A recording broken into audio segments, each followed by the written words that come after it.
Welcome back. Now it's time for the interview segment. As you know, today is Friday. We'll be discussing entertainment issues. Today I have someone amazing with me. We'll be discussing the future of voice acting in Nigeria. And I have here with me Temitope Olaiya. He's an actor and he'll be doing justice to what it is about voice acting, if there's a future here in Nigeria, and what are the possibilities that we can see or we should see when it comes to voice acting in this country. Thank you so much for joining. Thank you for having me. Yeah, how you doing today? I'm very well. First, I would say that I love your swag, should I call it the blings and all that? It's, just blends well with you. Yes. Thank you. Yeah, okay, let's just go straight into the discussion for it. Like I said earlier, we'll be discussing the future of voice acting in Nigeria. And I know that many times, at least as far back as I know, we do not really have, so many voice actors in Nigeria. What we have is people that can act, the physical actions or the physical actors where you just have to act it out. But then for someone to be a voiceover artist in Nigeria, when it comes to movie production, we barely see many of them. But before we go into that, let's talk about you. Can you give us, a bit of a story? How did you, start about in the movie industry and, the acting sector? What prompted you? Was it passion or was it the money? So let me just say, let's just hear a bit of your story. Okay. I was born into the old filmmaking world. Wow. My dad's an actor. Oh wow. And going to productions with him as little as 6, 7, I fell in love with the craft. And I knew that this is something that I can do because I found it very easy. And so I did my first movie when I was 8 or 9, so I started like as a young actor. So it has always been the passion. But while growing up, then we're like, we need money too. Like, yeah, exactly. It's both passion and for the money. Yeah, for the money. Yeah, I understand. So was that what you studied in school? You studied theater arts in school? Yes, I have a diploma in performing arts at Olaiya University. Oh, wow, amazing. That means that you actually knew your dream. You had a goal for yourself right from your young age. Yeah. And that's not the same for many people, because many people feel like, oh, I studied accounting in school, but now I want to become a writer or something, in that aspect. Maybe we'll have to change course along the way, but for you it was quite different. And I remember before we started, talking, before we came on air, we were discussing something about, having to, get to know somebody. When it comes to the movie industry, you have to know somebody before you can have a shot at doing something big or being at the face of the industry. So if you do not mind, you said you were giving birth to into the movie production phase. So your father, and just give us a bit of a story why, how that prompted you into, acting. I must say, it only fueled my passion. It did not give me any free pass. Okay. Because I have not been the kind of person to always want to go to auditions or go to studios and tell them I'm the son of nah. It has never been my thing. In fact, if we didn't have that discussion before now, I wouldn't have even said anything about my dad or anything, because I am the kind of person that I want to just create my own path and open my own doors. Yes, I know having people or having somebody to like say, oh yeah, I know this person. It works. Yeah, it works very true. In every industry. Yeah. But then again, most people that do it in this industry, I think it's because they're not sure of their talent. And a lot of people just throw it like, I know so people, and yeah, it works for them. It works for them. But then again, you just see some movies and you be like, what's this person doing? How did this person get there? So but for me, I don't know if in the nearest future I would have to play that card. Yes. But for now, almost all of the jobs I've gotten is by merit. By merit. That's amazing. That's really amazing to hear. Okay, so moving on, I want to ask that can all actresses or actors now be voice actors? Because I know that there is a distinction between being an actor and also being a voice actor. So can all actors be voice actors and vice versa? I think to the best of my knowledge, I think with proper training, all actors can be voice actors. Because the truth is, even acting, if you don't go through the phases of being a professional actor, you can be an actor, but you'll be a bad actor. So, but you need proper training. So yes, all actors can key into that voice acting and do well. And do well, right? Yeah. Okay. For voice actor, what are the processes involved when you have a script and they tell you, okay, you have to voice this script for this particular animations? What processes do you take if you have to do that? Okay. Yeah, it's just like taking a script for a regular movie. You have to key into that character. You have to understand the character, create a backstory yourself as an actor that knows their onions. You have to create a backstory for that character, understand the character first, and then all your lines, be familiar with them. Know what this line is all about. Know why this person is saying this line. Know who this character is. Know their problem, what makes them happy, what makes them sad, why they are this character that they are. And for voice acting is a little bit technical because in this aspect now, people are not seeing you. Yes. They are hearing your voice.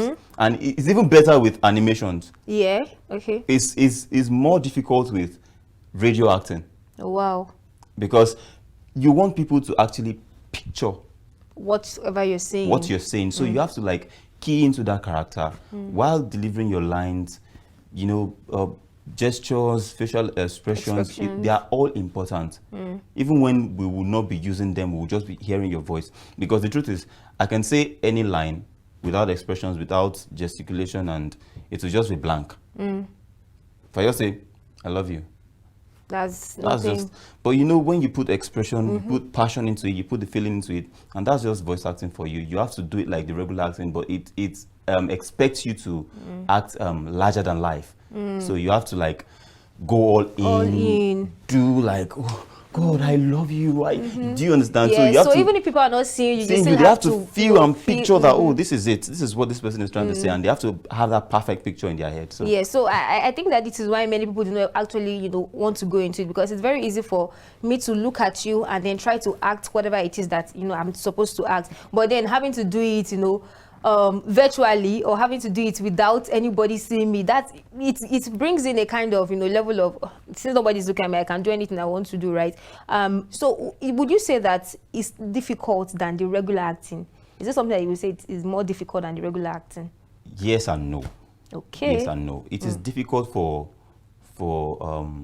an actor that is not creative, that is not imaginative, but it's very easy for an actor, and you hardly find actors that are not imaginative, because the whole world of acting is make-believe. So I can be whoever it is my script says I am at that moment. So yes, it is difficult for somebody that can't key into different personality at a go, but it's easy for somebody, because the truth is you are in front of a microphone, you're talking to the mic. Yeah. So your character is talking to whatever it is you're doing it to the mic. The mic. Max, you have an headphone and you're just touching your headphone, and that's just it. So you have to be creative. You have to have a wild imagination. You have to create that world already. So yes, in your head you are living that world, and it just flows. But it's not easy. It's not easy. It's not something that you can just wake up and say, oh yeah, I want to start doing. So yeah, it takes hard work, training, and okay. So let's talk about the future of voice acting in Nigeria. Now you mentioned radio acting. Radio nowadays, many people do not tune into radio stations to probably listen to them. I know it's gradually fading away, and this is the reality of it. We might not want to say it or be sincere with ourselves about it, but then it's gradually fading away. The future of radio, many people do not even listen, even having to go out to get newspapers, and nobody wants to even do that, even for televisions and all of those things. So is there still a future? Is there a future for voice acting? Let's even bring from the part of radio acting. Is there a future for radio acting or radio actors now in Nigeria presently? There is. There is. Yes. Okay. I'm sure you are in the industry. So why would you say that there is? Because like I said earlier, not many people listen. Not many people. I can't remember the last time I tuned into a radio station to listen, except probably I have to board a public transport. You know, normally these drivers will have to, you know, play some just to entertain their passengers. Yeah, yeah. The thing is, as the world evolves, we too should evolve with it. And we have new technologies and we have new things that are coming into the world. So yes, I think everybody should try and tap into the new things that are coming in. Now, radio is fading, but we have Spotify, we have Apple Music, we have different platforms of... Yeah, we have podcasts. You have podcasts. So all of those things are here. So why do you think Spotify should be limited to just music? Why can't you just make a beautiful radio drama and put it on Spotify? Put it on, you know, this streaming platform. Yeah, streaming platforms, so it doesn't have to be limited to just radio, the local radio stations. You know, the world is there. Just we can, just you know, take it. It's there for the taking. You know, new technologies, tap into it. YouTube music, tap into it. So yeah. Okay, there's a future for it. There's a future for it. That's for people who can easily pick, you know, this. I think this is a gold mine. Not many people have. I have not seen anybody that's actually done that. You know, put a radio drama on Spotify or any of the streaming platforms. So, if you are watching this video right now and you think that you can do it, or you have somebody you want to invest in, you know, Tokwe's dream, then please, you can actually see him. He's here and available for you. Okay, moving to, you know, you're also a director, right, in movies and all. Okay, when you want to cast, or when you want to direct a movie or even bring people on board as a producer or a director, what are the things that you look out for beyond talent? Because many people have the raw talent. Oh, many people can say, I can act, yes, I can. If you do want me to cry, I can cry, I can laugh, I can do all of those things. But beyond the raw talent, what are the things that you look out for as a director, or rather as a producer, if you are to bring, you know, cast on board, you know, your movie projects? Yeah, I think in filmmaking, one of the hardest things to do is cast. That's why we have casting directors. Okay. So casting is not easy, because in your day-to-day activity, you might think you know a lot of actors until you are trying to cast somebody for a particular role, and you're like, can this person really, you know, so yeah, it's beyond having the talent. Are you in everybody's faces? Are you showing that thing that you can do? Like I tell my friends and colleagues that sell yourself. Your social media is not just for dancing and throwing random pictures and videos. Or trends, following trends. Are you doing monologues? Are you keying into different characters, different mood, that when a casting director comes to your page, they don't even need to call you and ask you to come for a physical audition. They just need to go to your socials or your monologue reels and then see that, oh, okay, this person has done, oh, yeah, he's a psycho here, he's a sadist here, he can cry here, he can laugh here, he's very funny here, he's doing this. So all of those things come together to push you to be in people's faces. So it's beyond just saying I have the talent, it's beyond saying that I'm very good. Are you in people's faces? Are you throwing all of those things that you can do out there? Are you letting people know that, yes, I can do this thing? This is an example of it. So I tell my friends, do monologues. Make monologues, make good monologues, make professional monologues. Send it to your socials, post it out there. Because you never know who just stumble on it and you are the actor they are looking for. And probably they are even having auditions and they just stumble on your own online and they're like, wow, this is who we are looking for. Your physique, your acting, and they now see you keying into that character. You just come to your DM and like, are you available for a close read? It might not even be the general audition. It's just a close read, and you're bagging the job. So it's more than just saying I have talent, or I'm a raw talent. I'm this. Are you doing it? Are you showing us? It's showbiz, so show us.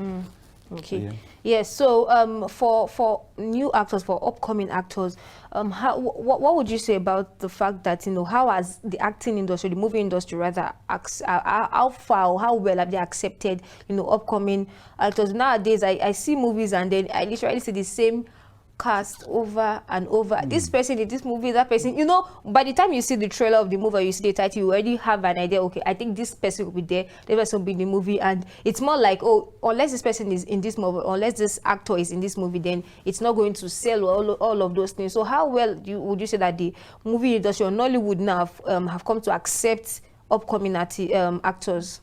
Yeah, I think right now the industry is accepting we upcoming actors. Okay, but I've really not seen any new face in any movie lately. Because I think the mistake many audience are making by saying that kind of statement is that you expect that new face to be in like 10 films before you accept them. You want them to be in like 10, 15 movies before you recognize that this person. And that's how it is. I think that's how the human brain is. Because when you see this new face, you are not paying attention to that person until they do one major job that you're not like, oh, okay, that person was in that movie. So yes, the industry is accepting new faces.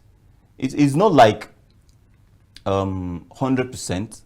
It's not like you watch a blockbuster and you find like 99% new face. But then again, the new faces that are coming in are better.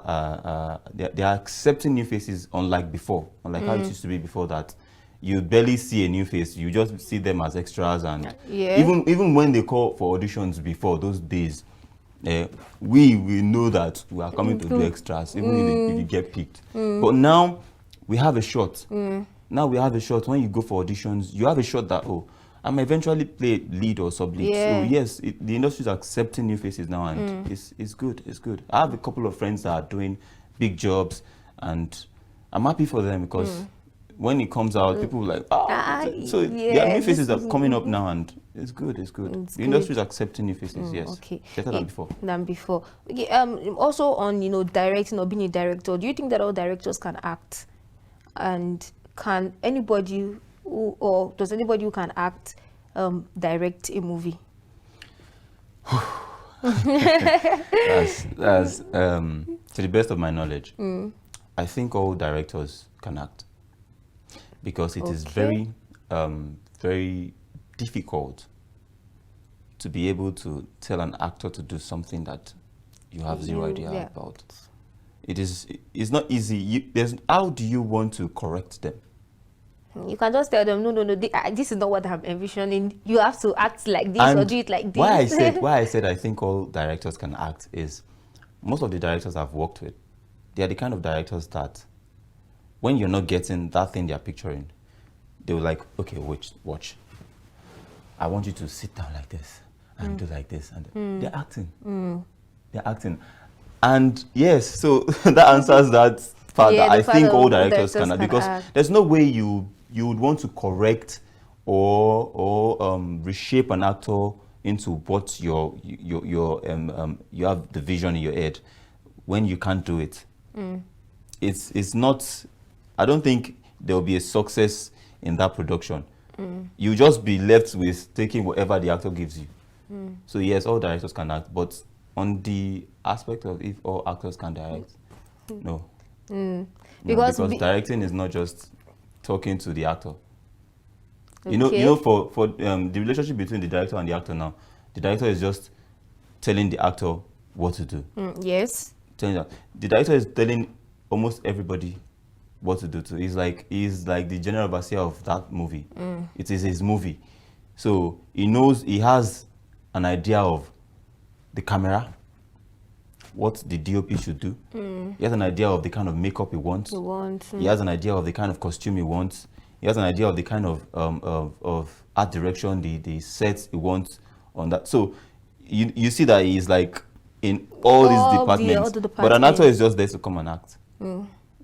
Just play the role. Just play your role, do your thing perfectly. Let be like a clay for the director to mold you to what they want, and go to your house. Okay. So directors that can act, but actors, not all actors can direct. Yeah. Okay. So in the hierarchy of a movie production, we have directors, we have producers, we have I think you mentioned director of photography, DOP, Yes. and then the actors, the cast as well, and maybe makeup and all of it. Who earns the most in all of this? The sad reality, I won't say it's a sad reality. It's good. It's good for me. I'm an actor too, so yeah. I think actors earn more. The most. Yeah, I think actors earn more. But nowadays, you get to see that filmmaking in Nigeria has taken a turn, that now directors are getting their accolades, they're getting their flowers. Art directions are getting their accolades. DOPs are getting their deserved pay, and it used to be that the actor is the one everybody looks at. Yeah, this person. If you write a budget of let's say 50 million, sometimes actors are taking like 30 to 40 million, and the rest is just going to the crew and equipment. But why is it like that? I think that the more work falls on the director or even the producer compared to the actors and actresses. I don't know why the industry made it look like it is only the actors that are in the industry then.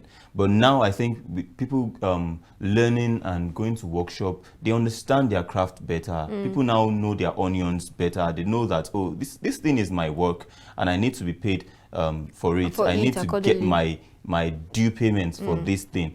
So yeah, yes, everybody's getting to get their flowers. So yeah.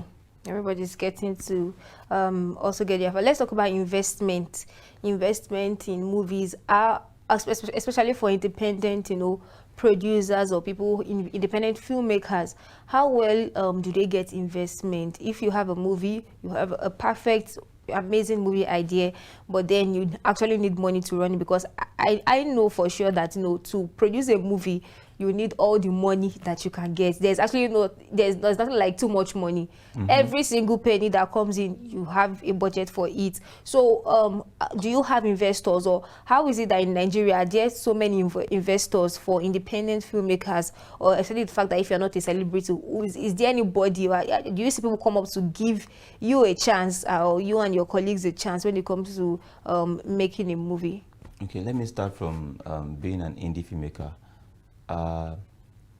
It's not easy. It's not easy because nobody wants to invest in a filmmaker that the world does not know yet, in a filmmaker that is not, we used to say, blown. So you get little or no support or no sponsors. So you have to work, you have to outsource for whatever it is you're getting.